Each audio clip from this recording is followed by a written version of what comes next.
Assalamu alaikum wa rahmatullahi wa barakatuh. Welcome to the MPACUK UK podcast, and thank you for joining us today.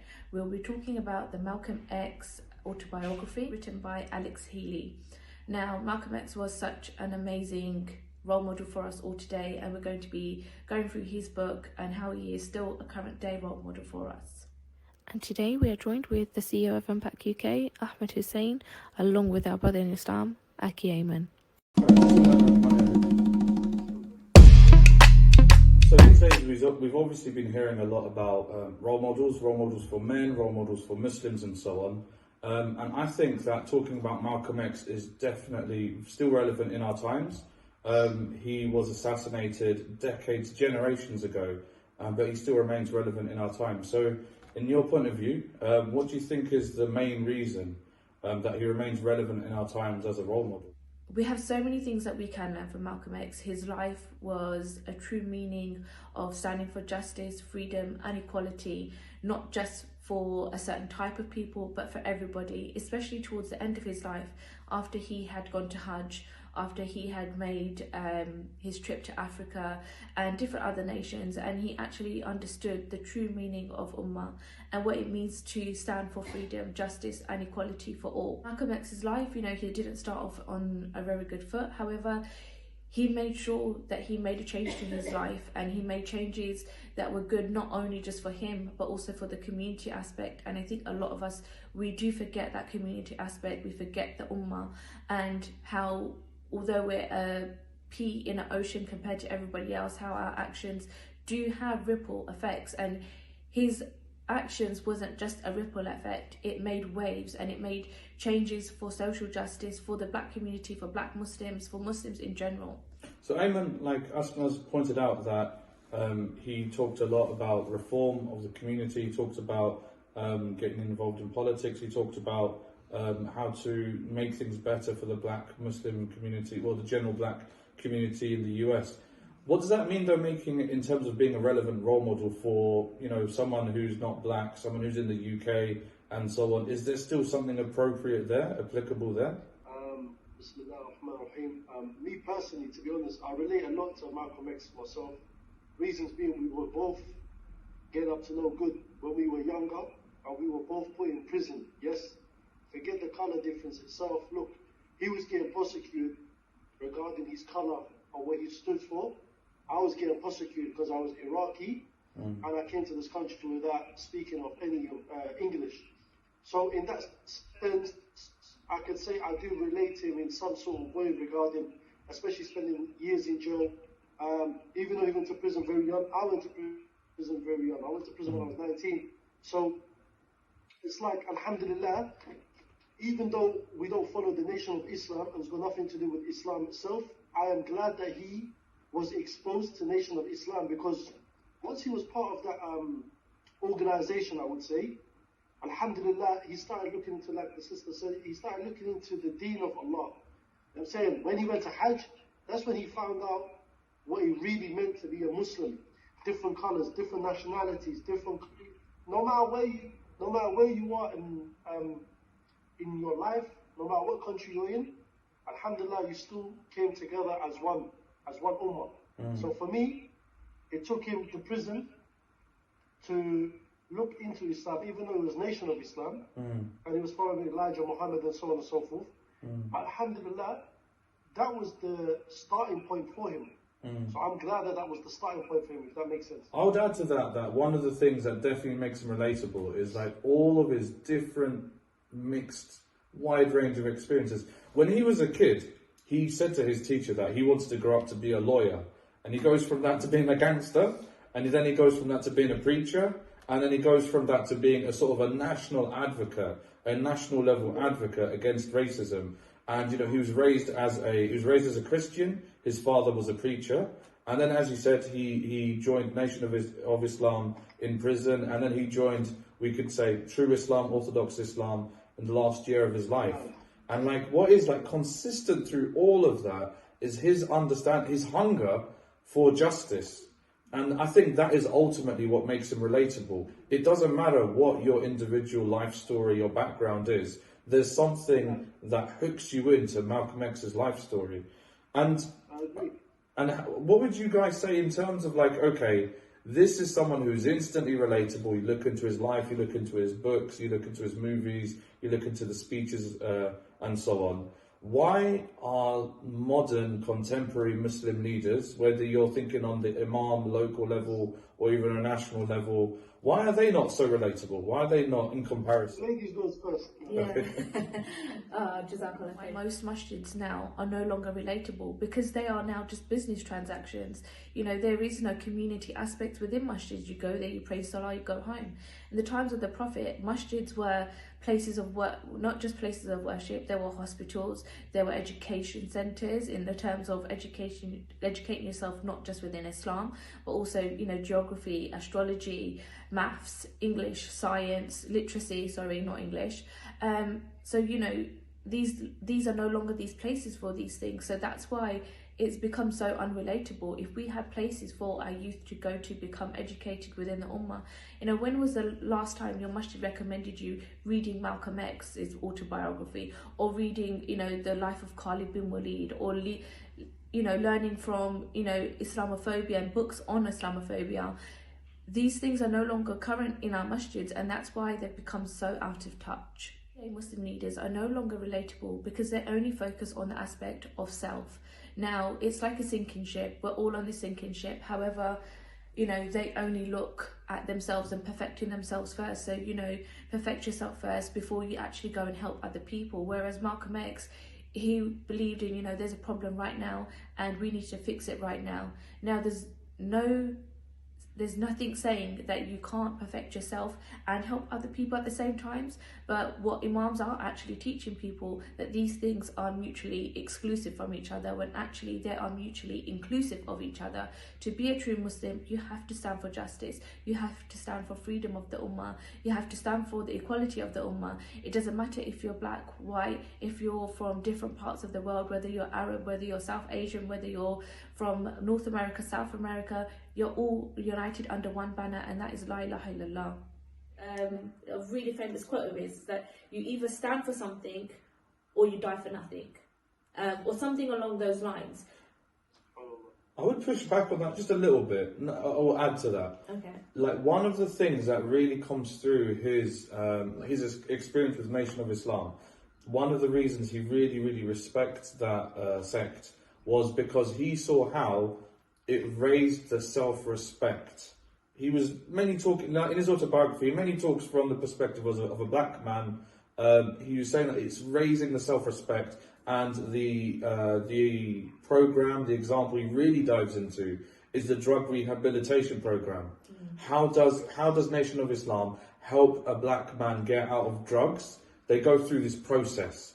And then the final step is the process is you turn back to your old friends, your old druggy friends, and you pull them out. Yeah. And that's how you complete the process. So just to add to what you were saying, Asma, like a lot of understanding of how to be a good Muslim nowadays is you look after, number one, yourself. You look after your iman. You look after your path to Jannah and so on. And it's like there's a disconnect between you yourself being a good Muslim and how actually it's supposed to be connected to what the level of society, the level of the Muslims in wider society are. Sorry, Eamon, I want to bring you in. What are your thoughts again on in terms of why are modern Muslim leaders not as relatable, even though they're right in front of us, compared to Brother Malcom X?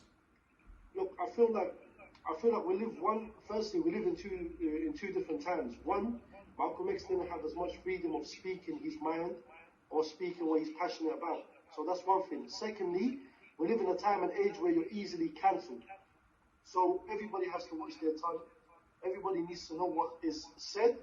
And at the same time, many masajid, in order for them to give a Jum'ah khutbah, they have to actually read off a paper. So you're actually being told what to say instead of speaking from the heart and what's going on in communities.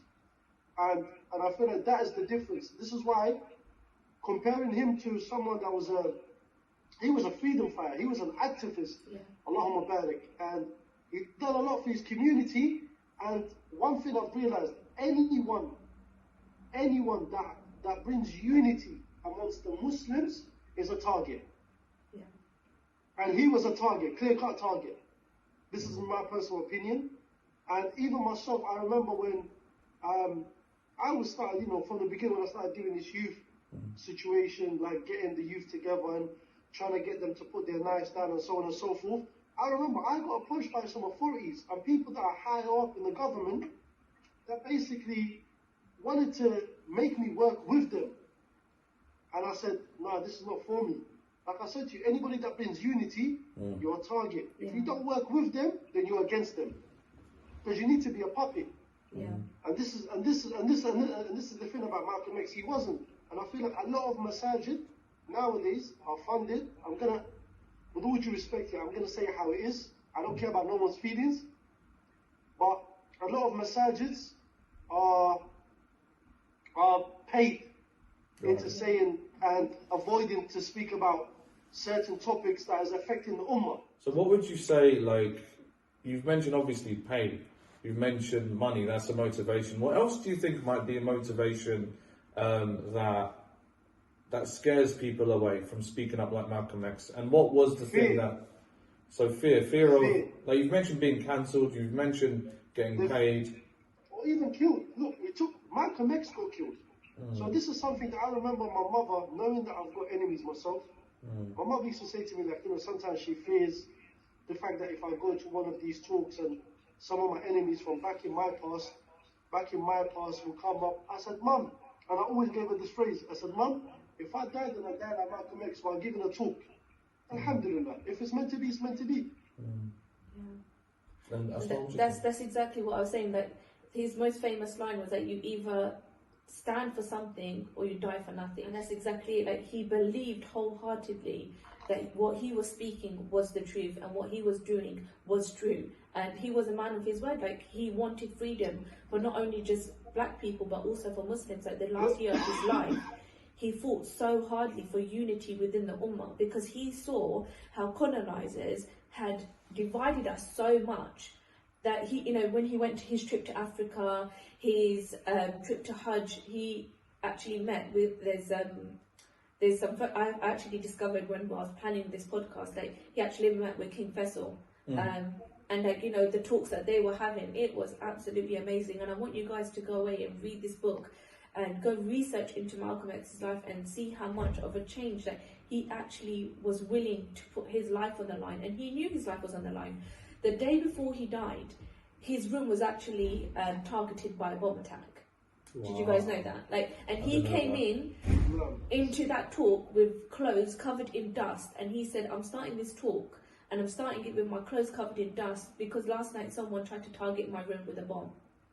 So, he knew he was a target, but he still stood for what he believed in, which was the unity of the ummah and the freedom of the Muslims and of black people of America. And yeah, ultimately, he was a man of his word. He didn't just talk the talk. He didn't just even walk the walk. In the end, he died a martyr's death.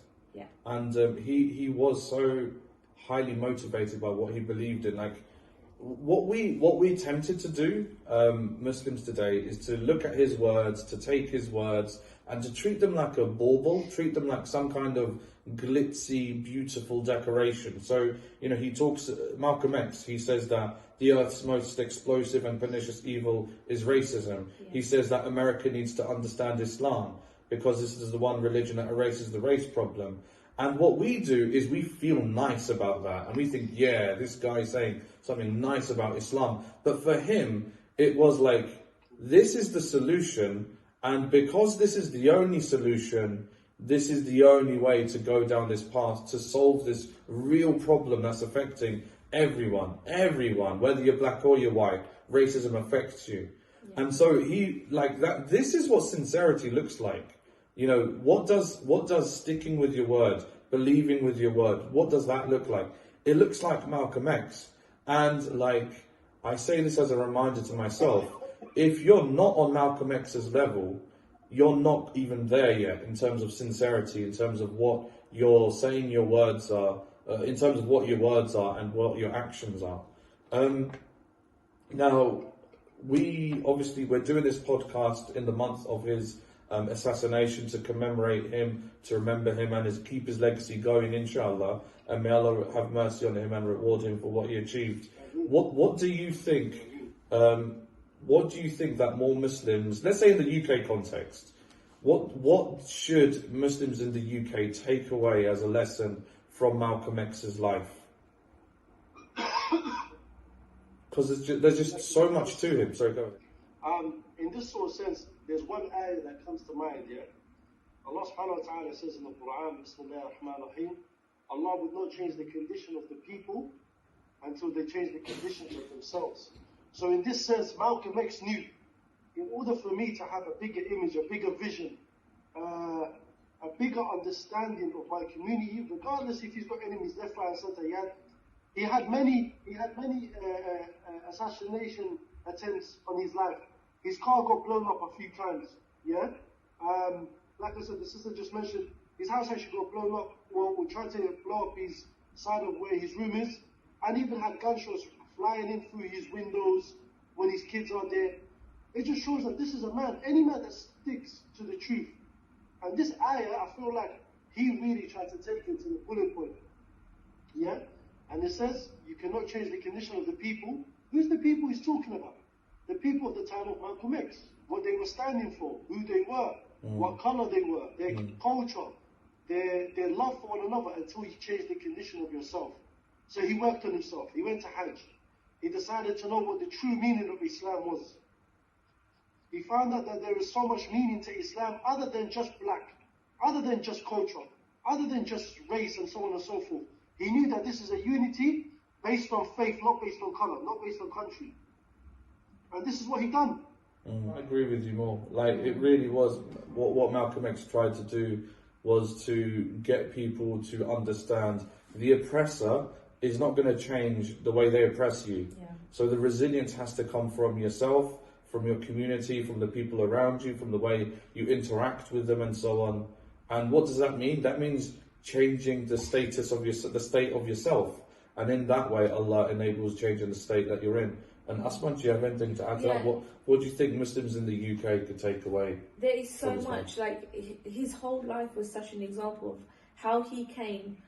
He always wanted justice, and he always wanted to fight for justice, from becoming a lawyer, from wanting to become educated, from wanting to fight freedom for black people, wanting to become a part of Islam as well. And all of that just shows you how justice has always been a part of his life, and how he always wanted justice. And anyone who wants something, this is another Quranic ayah that says, like, you know, you're truly not Muslim until you want for yourself what you want for your brother. And what your faith is not perfect until So, like, you know, and that's what he always wanted. It was never about himself. It was always ummah. It was always my nation. It was always the color of my people. It was always never him. So that unselfishness is what was such a big example. Like, there's so many people out there today, without naming names, and these influencers and wherever it is, and it's all about them, all about what they're saying, all about me, look at me, look at me. It's not about me, it is about us. And it doesn't matter if you're Arab, it doesn't matter if you're black, it doesn't matter if you're South Asian, it doesn't matter if you're white. If you're a Muslim, you're united under one banner, and that is La ilaha illallah, and that is it. God, Allah is not going, on the day of judgment, God is not going to look at or differentiate you in any way, shape or form. And if Malcolm X's message tells us one thing, it's unity, it's freedom, and it's fighting for justice. And, you know, you touch on the topic of influencers, and like I've been talking about role models all the way through this conversation. Like, a question I've got for you guys is, should people try to be like Malcolm X, or should they try to be like the role models that Malcolm X had? Because the reason I say this, like, when you read his autobiography, the first person he talks about is his mum, and the strength that his mum showed when a bunch of the KKK literally came to her door, tried to spook her, tried to scare her while her husband was away. And then the next person he talks about is his dad, and in terms of the strength that he saw in his dad, in terms of because his dad was a preacher, but also he was an organizer for Marcus Garvey, etc., etc. I won't go down that tangent. And then again, he's got a role model in his older sister Ella, who basically paid for his Hajj trip, and basically got him onto the path from Nation of Islam onto, you know, true Islam, Orthodox Islam.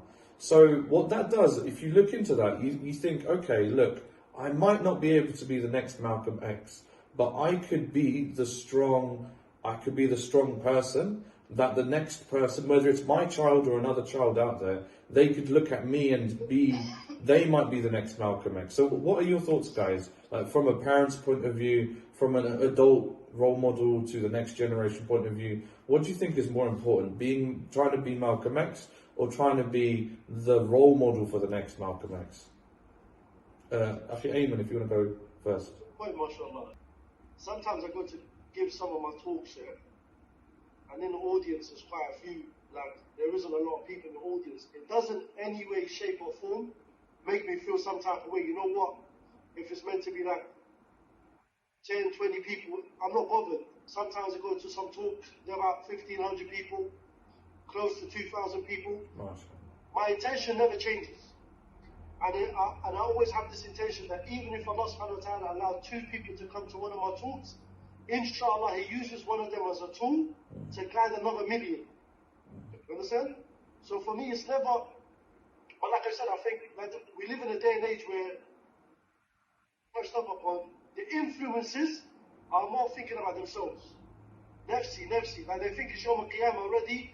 Bro, no matter what you do, make sure you like, you send loves. I got people on TikTok are begging for likes and coins and roses. And I'm like, at your big age, is this what you stand for?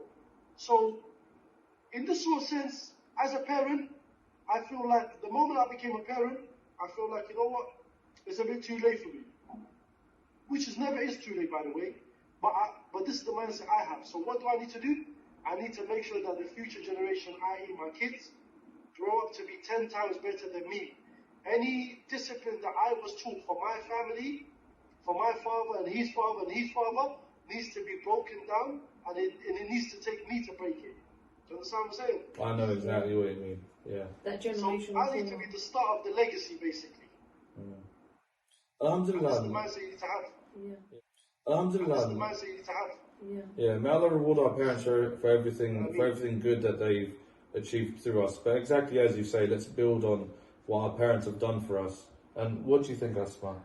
Like, is it more important to be the next Malcolm X or to be the role model for the next Malcolm X? I think it's both, isn't it? It's balanced. You have to be that really good role model for the youth of today, whether it is your children, whether it's somebody else's children, whether it is people that are looking at you on the internet. You need to be a good role model for them, and can't say, oh yeah, you know, the next generation are going to be all right. They'll deal with it. It will come from them.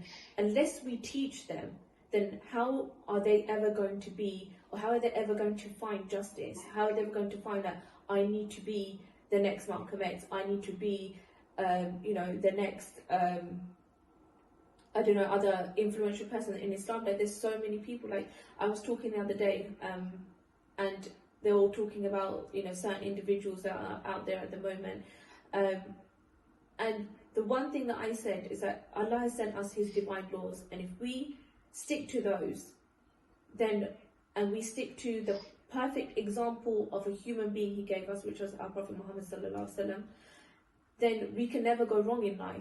But He's also sent people after that, because if you read in Surah Muhammad, the last ayah in Surah Muhammad is that if you don't follow my way, and if you don't listen to the message, and you transgress from that, I will replace you with another people.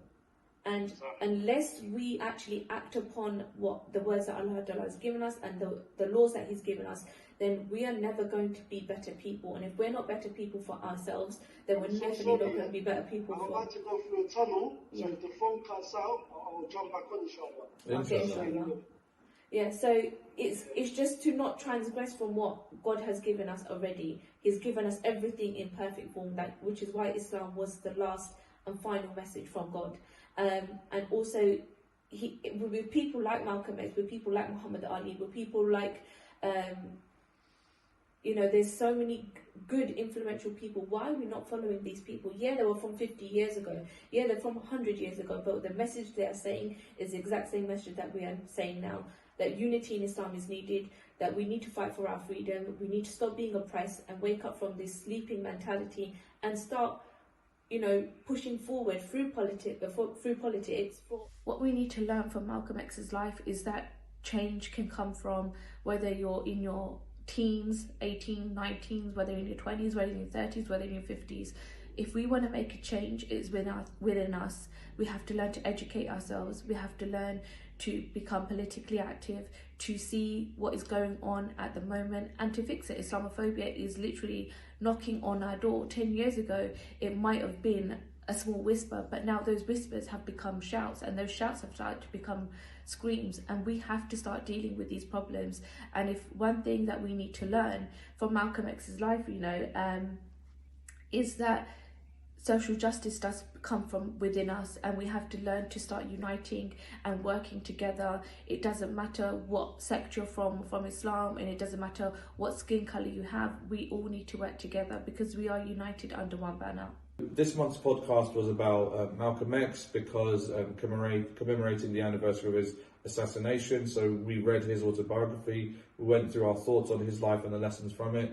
Next month, the book that we're covering is going to be Anders Breivik and the Rise of Islamophobia. So why are we covering this book next month, Asma? Because it is the anniversary on the 15th of March of where 51 Muslims lost their lives at Christchurch in New Zealand, where it was the massacre of at Jummah Salah, I think it was. And there was... Anders Breivik ties in how? He was a very big influence with the person who actually did the attack, and he said, I took influence from this person, and there's a lot of people that have done follow-on attacks from that have always gone back to Anders Breivik, and it's important that we acknowledge the 51 people that died, and obviously what happened and why it happened. Right, so inshallah, if you haven't already, read the book and join the discussion. X quickly had a chat about the book that we're going to cover next month, but I wanted to invite you to tell us about anything that you're working on, Akhi, and where people can reach out to you. No, Jazakallah khair. So, Bismillah. So for me, I like to stick to my lane, and I feel like a lot of people, they tend to read one or two hadith or ayats from the Quran. I think that they got the authority to now teach. So for me, myself, I like to stick to the youth and the youth only. I don't guide no one, because guidance only comes from Allah subhanahu wa ta'ala. Secondly, I only try to let people know and learn from my mistakes, because I've done a lot of mistakes growing up. Like going in and out of prison, displeasing my parents. So there's stuff that I've done that I'm not proud of. So when I go to give talks, alhamdulillah, a lot of the youth can relate to me. And the best way to get in contact with me actually is through social media. So my Instagram is Akhi_Ayman, or like this Friday and Saturday, I've actually got 2 talks in East London. I've got one in Masjid Sharjah in Poplar, and I've also got Masjid Tawheed in East London. So I've got both of these talks in East London this weekend coming, inshallah. So if anybody wants to turn up, then I'll see you there. Inshallah. Jazakallah khairan for your time, Akhi, and I can see you going through another tunnel. May Allah reward you for may Allah reward you for all of your efforts, Akhi, and look forward to speaking to you soon. Allahumma ameen, all of us. Ameen.